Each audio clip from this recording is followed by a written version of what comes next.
ಕುಪ್ಪಂ ತಿರುಪತಿ ಗಂಗಮ್ಮ ದೇವಿಗೆ ವರ್ಷಕ್ಕೆ 12 ಗಂಟೆ ಮಾತ್ರ ತಲೆಯನ್ನು ಇಡುತ್ತಾರೆ. ಯಾಕೆ ಗೊತ್ತಾ?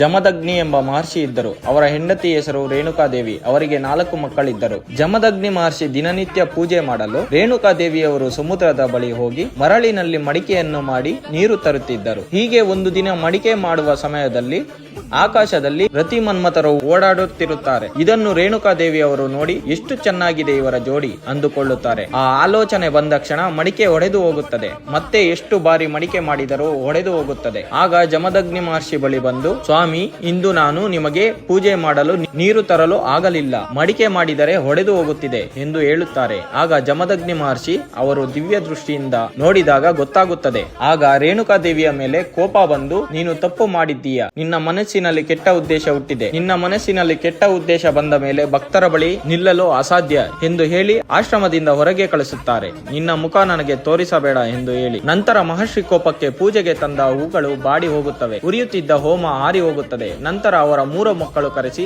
ಒಂದು ಕೆಲಸ ಹೇಳುತ್ತೇನೆ, ಮಾಡಬೇಕು ಎಂದು ಹೇಳುತ್ತಾರೆ. ಸರಿ ಎಂದು ಒಪ್ಪುತ್ತಾರೆ. ಹೋಗಿ ನಿಮ್ಮ ತಾಯಿಯ ತಲೆಯನ್ನು ಕತ್ತರಿಸಿ ಬಾ ಎಂದು ಹೇಳುತ್ತಾರೆ. ಆಗ ಅವರು ಒಪ್ಪುವುದಿಲ್ಲ.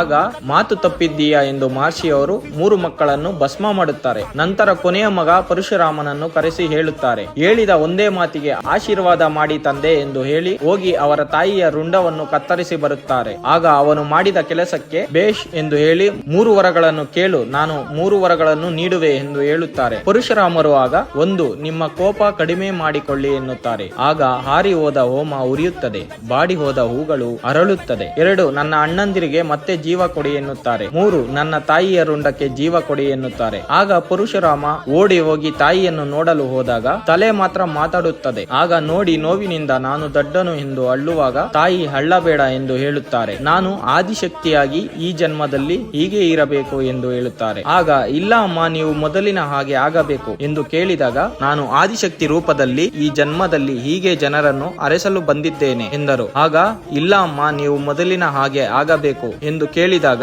ವರ್ಷಕ್ಕೆ 12 ಗಂಟೆ ಮಾತ್ರ ನಿನಗಾಗಿ ರುಂಡವನ್ನು ಧರಿಸುತ್ತೇನೆ ಎಂದು ಹೇಳುತ್ತಾರೆ. ಆ ದಿನವನ್ನು ಜಾತ್ರೆಯಾಗಿ ಆಚರಿಸುತ್ತಾ ಬರುತ್ತಿದ್ದಾರೆ.